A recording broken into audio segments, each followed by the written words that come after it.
Բարև սիրելի հաշվետող բարեկամներ, անգամ եւս կողջունեմ ձեզ AMGA հերոստանգերության հիմնակար հաղորդաշարով։ Այսօր, որովհետեւ իմ հյուրս ամերիկացի է եւ դրա համար մենք պետք է մեր ծրագիրը անգլերենով անենք եւ կխնդրեի, որ ովքեր որոնք կսիրեն հետևել մեր ծրագիրներուն այսօրվա ծրագիրը միայն պիտի լինի անգլերենով։ Ներողություն դրա համար եւ շնորհակալություն։ So good evening, ladies and gentlemen, and welcome to AMGA channel Himnakar TV show.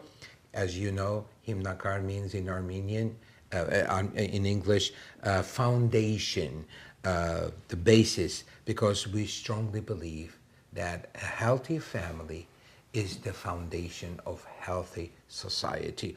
And therefore, today it is my pleasure and honor to introduce you to a wonderful person, and he is the founding chairman of the groundbreaking American Armenian organization called American Armenian National Security Institute. And my good friend, I would say, yes, U.S. Army Major General, retired Army General, Mark MacCarley, and now a local lawyer and involved member of the Glendale community. Stephen, thank you for that introduction. And I certainly tried to be humble. And I think the most important thing I can say is it has been a long time. And we worked together maybe 20, 25 years ago before I returned to active duty service with the Army. Yes. And the fact that this evening we have talked about significant events in our own personal lives, as well as events that have incorporated some major activities in the Caucasus, in Armenia, in Syria, in Turkey, in Italy, and in Austria. Yes. We have quite a lot of activities and associates in common. So again, it's my great pleasure. Yes, this is to see you again. Yeah, absolutely. This is coming home week yes. to someone I have admired over the last 25 years. The feeling is mutual. So let me just ask this question that many Armenians want to know that too. American Armenian organization, and you are not Armenian. Why you care so much about us? Let me put this way. And let's start from here. Good. I think we should, it's a worthwhile question. I've answered that question in many ways and quite often from a variety of people. And of course, the first thing that they say is, you're not an Armenian, I think you're Scotch-Irish. So what's the reason for committing so much time, effort, I'm going to say passion and love for what I believe is one of the more important things to do in today's very difficult world? And why the question is much easier to answer when you ask it is because our lives intersected. Yeah.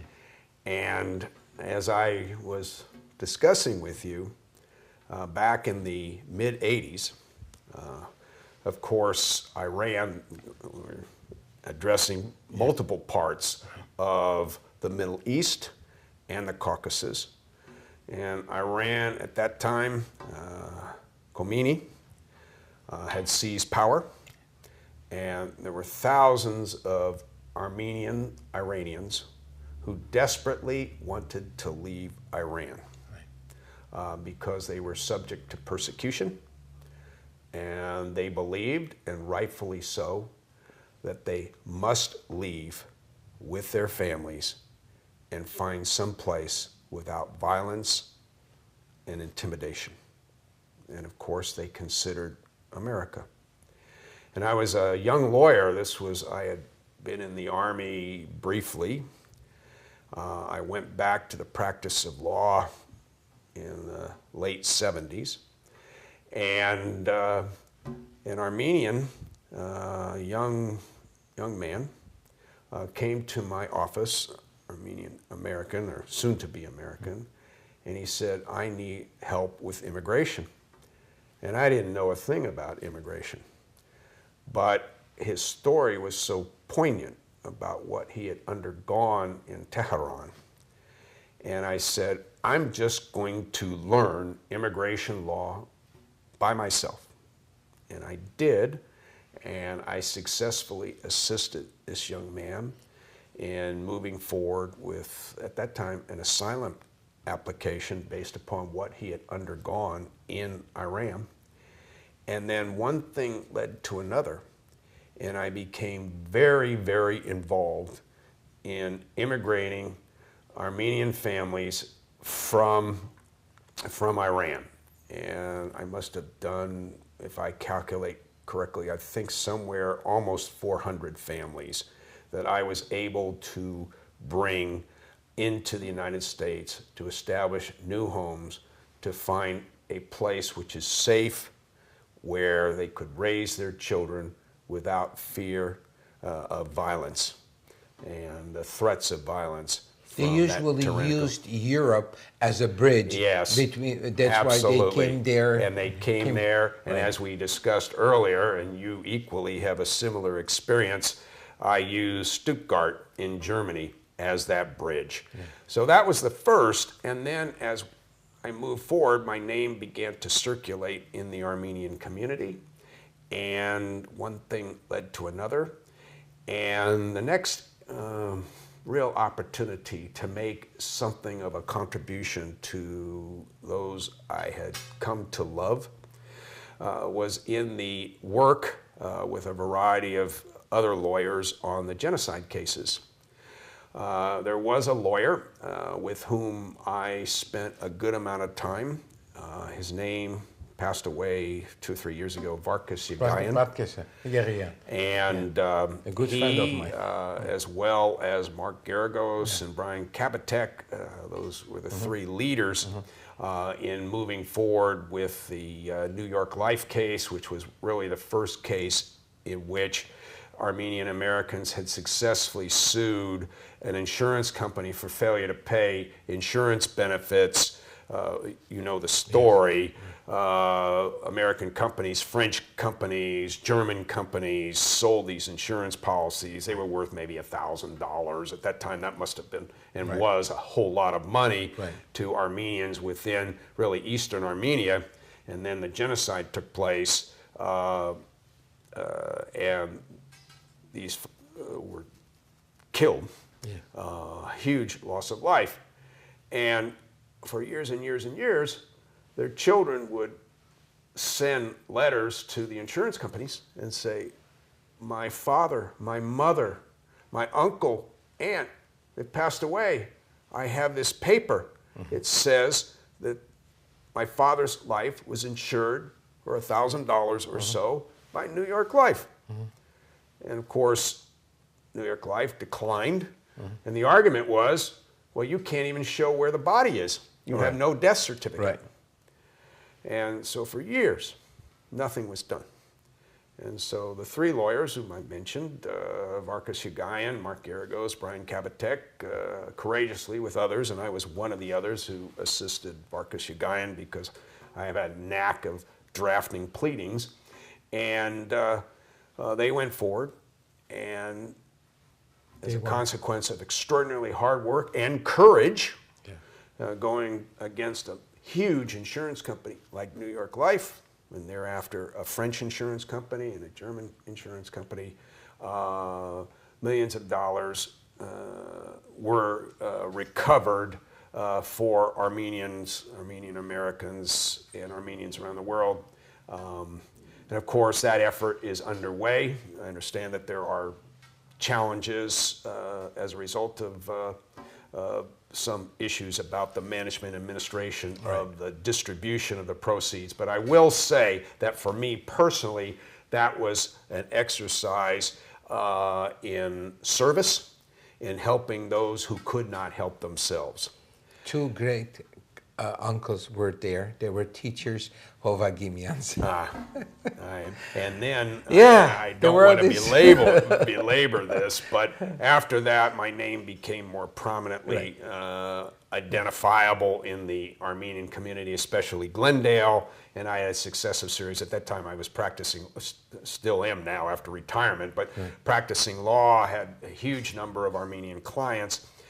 And then what happened is, and this is where you and I intersect, is one of the areas of specialty for me, both the immigration, as we've described, and trusts and probate, but real estate. It's a big activity here in California. It's the foundation of a lot of people's personal wealth. And I had litigated multiple real estate cases. I had come to be known as somebody, the go-to guy on very difficult real estate cases. And lo and behold, we have the whole story of the Armenian School on Foothill Boulevard in Tahunga. And I became the lawyer for the MacCarley fathers, who at that time were administering, owning that property. It was a hotly contested case. In order to fight that case, I found myself both in, not only here on Tahunga, on Foothill Boulevard in Tahunga, but I saw myself in Venice. All the way to San Lazaro. St. Lazaro, and other parts of the world as we pursued justice for the MacCarley fathers. And then the next case, that was, and we're now in the very early 2000s, and I know I'm usurping this program. No, I love that. I love that. Because, many people were saying, can you ask him, maybe he should do a DNA. I'm sure he has some Armenian DNA. Well, I might. I don't know. Well, they always say that, and I'll tell you the story that might bring this into context. You're familiar with, he passed away, the Lord be with him, Mesra Mutafayan. Yes. And he was the patriarch of Constantinople. And that began the next story, because once again, the issue, because a lot of what we call wealth is really the ownership of property. And Mesrab, as the patriarch of Constantinople, he is responsible, if not, or was at that time, he's passed away and succeeded by another able prelate, but he had missions, monasteries, missions, and schools around the world. And this included Argentina, Bulgaria, Cyprus, schools here in the United States. And my name had circulated, and one or two people, some of whom I'm sure that you know, said, would you fly with us to Turkey? And we want to introduce you to Mesrab, the prelate, the patriarch. And I said, certainly. I think as much because I had not, at that point in time, been in Turkey. And I found myself in Istanbul. And of course, it's always a sensitive situation because you're in Turkey. And I was quite surprised to find that the prelate and his cathedral was in downtown Istanbul. I went in, I certainly identified myself. I indicated how honored I was that he even considered addressing anything to me. I certainly was not at that time a member of his church. And he said, well, I know something about you. And I said, yes, Your Eminence. And he said, one, you went to Loyola. And you're a Jesuit. And I said, yes. I went to Loyola. I went to Loyola Law School. And then he said, and you're Scotch-Irish. And I said, well, yes, my name is MacCarley. I'm Scotch-Irish. And he said, I know that the Scotch-Irish are loyal to a T. Absolutely loyal. If you pledge to me that you will commit everything of yourself to these cases that I'm going to ask you to pursue, I know that you will be on my side for as long as I am the prelate. And that began an additional number of years of cases in which one of the principal cases, I found myself in Cyprus, in Nicosia, and it was all about a contested case about the ownership of 360 acres of real estate. Which there was a monastery on it too. Absolutely. There's a monastery, there's a college, a multiplicity of Armenian organizations, all with good intentions, made claims to that particular piece of property. And that became one of the more contentious cases. Not only were we involved in federal court pursuing the case here on behalf of those who have an interest in that particular property, but as well, this case found itself before the European Union Court. So then we reach about 2003, and world events overtook me. We had 2001, 9/11. I had earned my law degree and paid for my law degree because I was a reserve officer in the United States Army, and at that time it was 2 weeks a year for training and 1 weekend a month. Wasn't terribly intensive until that changed after 9/11. And after 9/11, I spent some amount of time in Army on a part-time basis. But in January of 2003, the Army sent me an email and said, at that time, Lieutenant Colonel MacCarley, it is your obligation to report for duty. You're going to deploy. And so that began my tenure with the United States Army, which continued until I retired January of 2015. During that period, of course, my commitment was to the United States Army and to the interest of the United States, but I still maintained some interest, both an intellectual interest as well in some ways assisting as much as I can. Certainly when you're in Baghdad at Saddam Hussein's little huge building in the green zone, it's kind of difficult to practice law 7,000 miles away, but there were opportunities in which I would review cases and provide a bit of guidance to the lawyers that remained in my firm, and that included an interesting case which has still not really been resolved, and that's the case of what we had considered several hundred millions of dollars of Armenian money, gold, that the Turks had seized and misappropriated from the victims of the genocide, just as the Germans did with the Jews in Germany and stripped them of all their personal belongings to include coins, gold in their teeth. Exactly the same thing took place during the genocide. Same thing. The Ottoman Turks did exactly the same, and they accumulated all this gold. And in order to safeguard this gold, as the Turks were beginning to see the end of the First World War, they transferred it, they transshipped it to Germany, found itself in Deutsche Bank. Then, with the armistice in 1918, and the Treaty of Versailles, as you remember, guys, this is an exercise in history, but you know, we can't forget about history because it influences exactly what we're doing, is that gold was transferred, became reparations. And the Brits seized it, French seized it. The Brits made a decision to transfer it to the Federal Reserve Bank in New York City because it was a safer haven than keeping it in Europe at that particular point in time. So we filed this lawsuit. Of course, I just gave guidance. I can't file lawsuits in Baghdad here, but other lawyers in my firm did this. And that case it's not quite completely resolved because the outstanding question right now, which has been explored by other lawyers and as well as scholars, is whatever happened to that gold, because there's no trace on it right now. We got a response from the federal government that said, we don't know where it is. Well, that's not satisfactory to me. Your government can't just say we lost sight of it.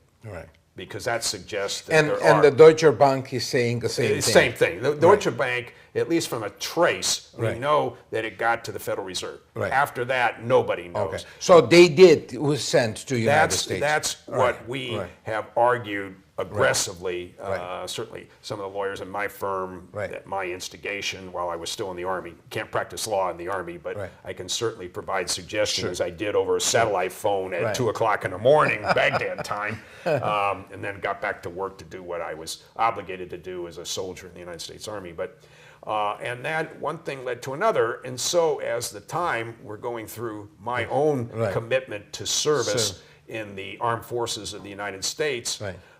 And then I retire in 2015, and I'm still a relatively young man, and I say, well, what else can I do? I retired, I have a retirement pension, God bless the United States Army, but I went back to the practice of law, but with a big emphasis on international relations. So I'm a consultant in a variety of different things. I've served as a commentator on CNN and do those things that provide some substance and meaning to my life. How did it AANSA come up? We'll get there. Yeah, I want that. Yeah, so I want to say that stands for AANSA, stands for Armenian National Security Institute. Yeah. Because, and I suppose I have to continue this little history if you don't mind, Steve, no. because I'm consuming so much of your valuable time. No, I love it. I love it. Your audience has asked, who the heck is this guy? Exactly. So what happened is, again, my reputation was strong in the Armenian American community because of the things I'd done before, both working with those 3 fine lawyers who had prosecuted the genocide cases, the insurance cases as a consequence of the genocide, and as well with the Mekatarish fathers and with Mutafayim, Mesrab Mutafayim. So good reputation. So then, in 2016, I'm interested in community affairs in the city of Glendale, and I decided that in order, I felt it was a career-enhancing 17, you were running for a you are so good, because now you filled in the pieces. So as a result of that, in 16, I was running, I think, for assembly at that particular point in time. So I said, well, probably a good thing to go to Armenia and for a photo op, a photo opportunity. And as well meet people who, of course, so many still have people here, Armenian Americans here in Glendale and the surrounding areas, still have deep relationships to Yerevan and Armenia. So, okay, I go over there. Well, the timing was most interesting. I arrive on April 1st. I find my way into a hotel, and I get a ring on the phone in my room. And I pick up the receiver, and the voice on the other side's male, and says, well, I'm Colonel, I'm sorry, I can't remember his name, and I am the aide-de-camp or assistant. He didn't know that term. I use it because I'm in the United States Army. Aide-de-camp is sort of a male secretary or a secretary to a general officer, and he says, well, I'm the aide-de-camp to the Minister of Defense, and Ohanian at that particular point in time, and the minister wants to see you. Well, I was putting 2 and 2 together, if you want to use rough arithmetic, and at that point in time, a war had just broken out between Azerbaijan and Armenia. And the Azeris had crashed through part of the Sunik area and had sought to drive straight up through Armenia, up through the Sunik area, up to Yerevan. The Armenians stood strong and hard, and and of course, there was an attack through Artsakh as well, because that was really the focus of the effort, Sunik area as it moves into Artsakh. And General Ohanian, I said, certainly to the aide-de-camp, this is a great honor. And he said, I'll send a car.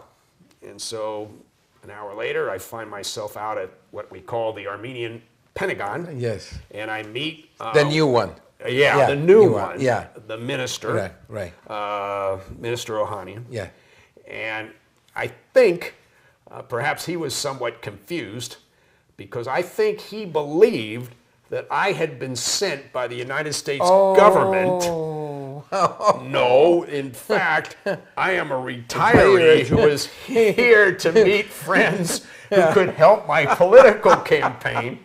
And that was a strange set of coincidences. It But is. he said, It was a coincidence. he said, General, I need your help. And I think he thought I was in Armenia on an official basis because there were no other Americans, just the military attaché in Yerevan. But I was perhaps the only other military officer, and I need your help. I know you're a military logistician. That's what you did in Afghanistan, in Kuwait, in Iraq, and I want your help.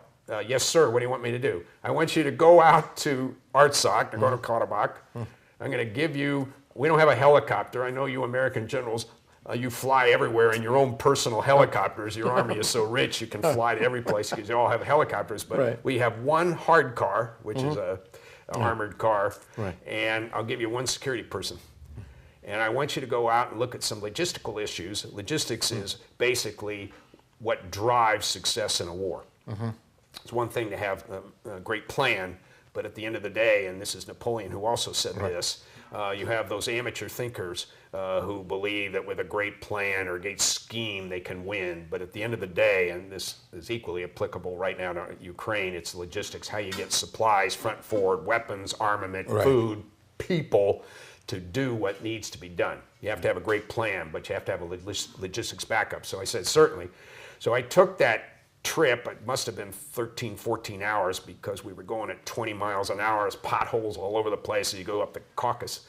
And I found myself in Stepanakert, met with members, of course, of the Artsakh Parliament, but more importantly, I met with the Chief of Staff of the Artsakh Army, and the Lieutenant General briefed me and allowed me to enter the command headquarters with all the multi-screens about what was taking place, and then asked me to go forward and make some sort of quick assessment of the logistics capability of his army, the Artsakh Army, and whether it could, this is getting technical, but could sustain itself for more than a week.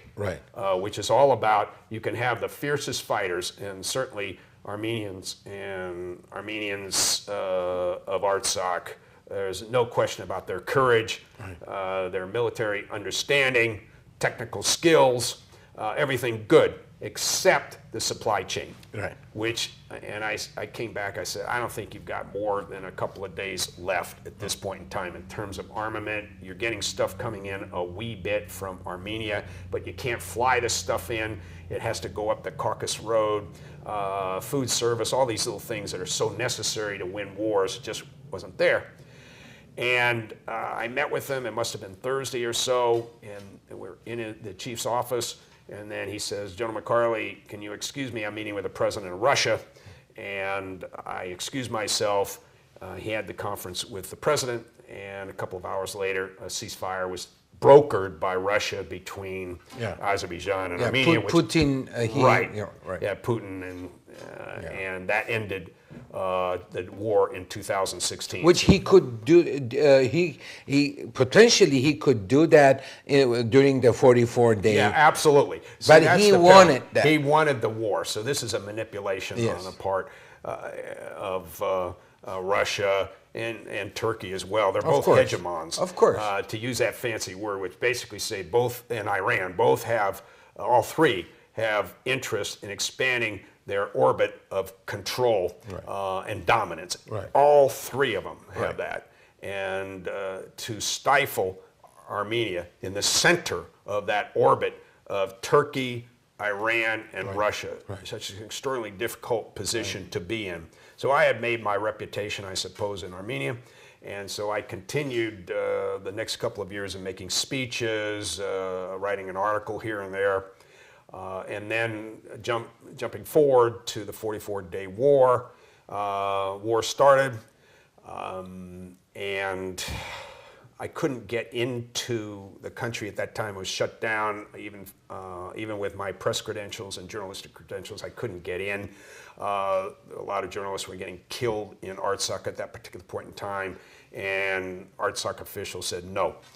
So I couldn't get into the combat areas during the 44-day war, but a couple of couple of months later, I called, and one of my good friends within the community assisted in this, and we made contact once again with the Ministry of Defense. I said, I want to come over and make another logistical assessment of what went wrong.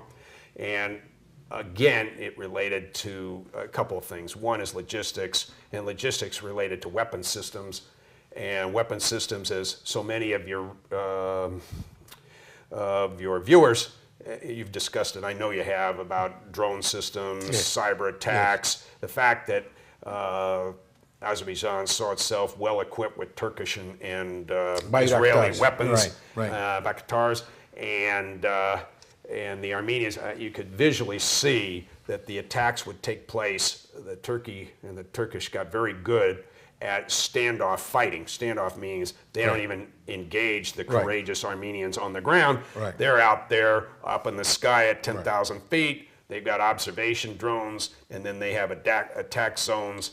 And from miles away, a drone or a missile, air-to-ground missile, would then take out an entire platoon or so of courageous Armenian fighters. So I wrote this all up. We've had, as you've seen, I think you've seen it on YouTube and a couple of other platforms, social media platforms. I discussed this, wrote an article.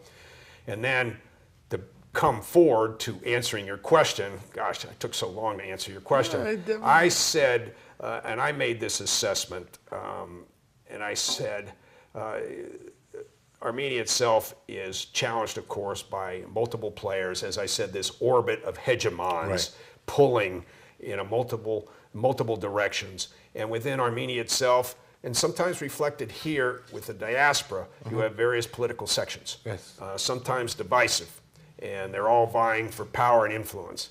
Well, the great benefit I have is I'm not Armenian, but I have such an affinity and love for the people in the country, for which in some interesting sort of way I've served since the time years and years ago when you and I were both doing this, and we were successfully immigrating Armenians from Iran. So I thought that the best way and the most non-controversial way of buttressing Armenia and perhaps moving Armenia closer to a democracy, a functional democracy, and Armenia has certainly made some significant steps in the last couple of years, but it's still, the politics, for lack of a better word, are extraordinarily challenging. So I said, let's focus on national security. So American Armenian National Security Institute. And we have really what I call, to use a military term again, 3 courses of action, or 3 on our mission statement. One is to educate both the American public and the world as to what is happening in Armenia, factually, without political bias. And we're going to focus on those things such as the defense of the sovereignty of Armenia, what it will take for Armenia to survive in one of the most difficult areas of the world, period. That's number one.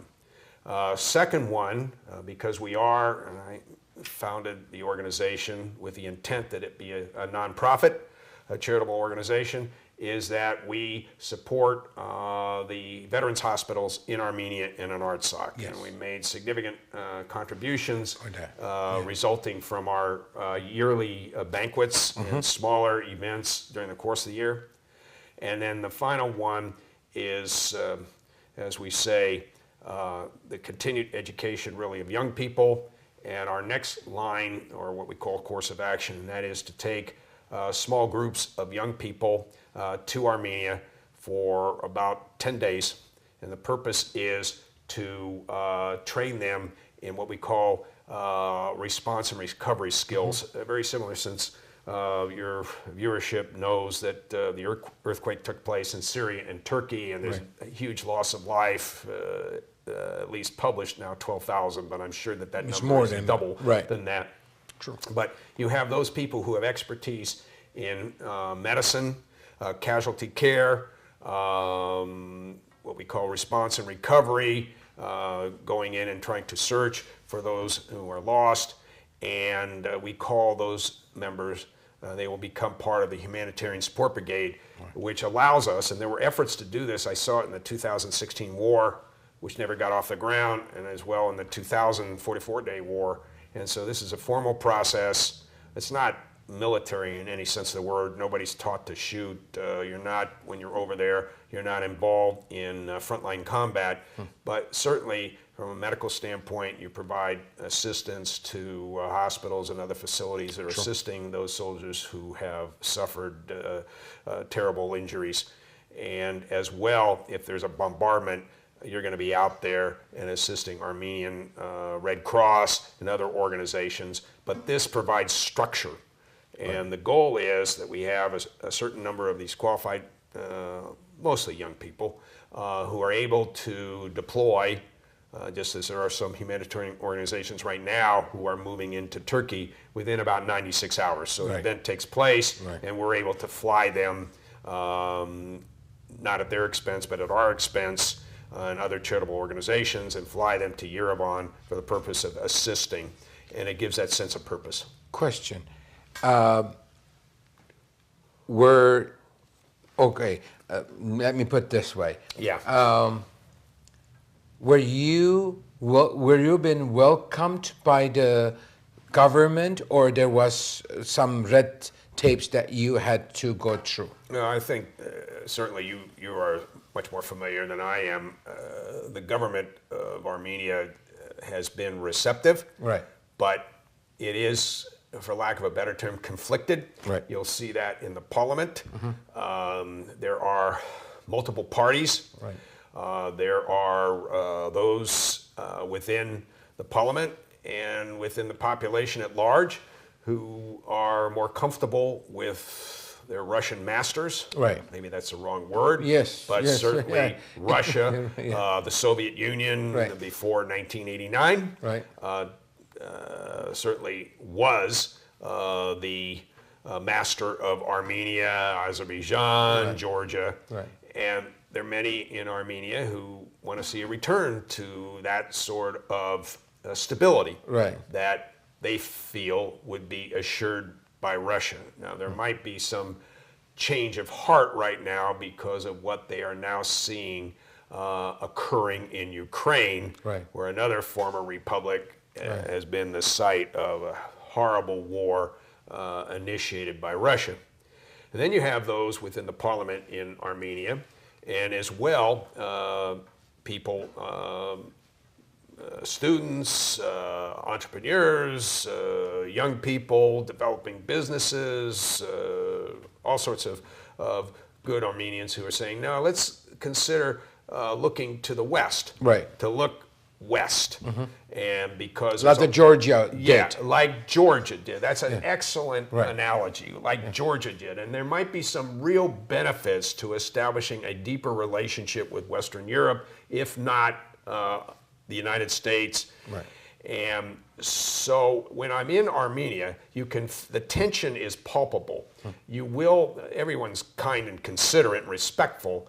There are those who are embracing what we are doing. And we're not basically saying that our whole effort is to turn Armenia into nothing but a U.S. ally, lock, stock, and barrel. That would absolutely be wrong. But to allow Armenian people to have the choice, to make that choice, and more importantly, to give them the tools necessary to survive. Because that country, where it's located, it's certainly not a favorable location. It's a wonderful location culturally and historically, but in terms of defensibility, it is difficult. It has no port access, limited air operations in terms of airfields, that sort of thing.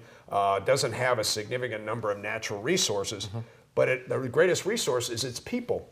And those people should have the right of self-determination and the right to pursue what they desire in terms of a government that is responsive, that gives them the opportunity to live their lives in freedom and to assure them some degree of economic opportunity. And so that's what we try to do. But our focus, again, is on national security. We don't get wrapped up in the politics. So sometimes I run up against those who perhaps... Because I know in a few weeks you're going to go back to Armenia. Yes, we'll be back so in Armenia. What's, as a conclusion, a last question, if I may say so. And I took too much of your time. No, I love it. I love it. And you have to promise to come back. Oh, I'll come back. Okay, if we you don't have kick to me do off. this when you come back. Okay, All right, you so can debrief me. Yeah, in a few weeks you're gonna go back. What are the main thing that you in your program that you are pursuing or you like to see? Right, it's a continued development of a relationship. At this point, we are spending a lot of time with the Ministry of Defense. Well, that's my area of expertise, and again, it parallels that line of effort, and that line of effort is to support, to the extent possible, the sovereignty and independence of Armenia. True. And if Armenia is crushed or attacked once again by Azerbaijan without the necessary ability to defend itself, there will be no Armenia. And so that is really our effort. Major General, thank you. Thank you very much for this wonderful, wonderful, I would say, essential information that we need to hear from you. Because as you know, when we are Armenians among us, everybody is a politician, everybody is a war, and so on, and there is all discussions, and as you mentioned, and you put it very adequately there, because there are so many people thinking differently. Mm-hmm. And to bring that together and say, you know what, now, okay, we're saluting your ideas, but these are the essential things. If you want to have Armenia, you have to have this and this. Mm-hmm. So, we have no other choice. We have to follow those golden rules in order to survive. True. Yeah. It was my honor. It was an honor. So, dear viewers, it was my honor and privilege to have this wonderful program together.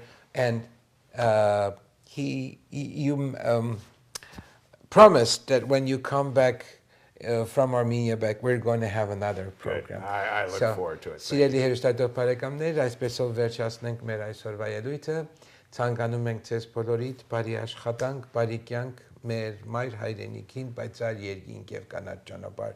This is how I finish my program by saying, wishing to our motherland, Armenia, a green way of future and a blue sky. So I will see you next week. Thank you.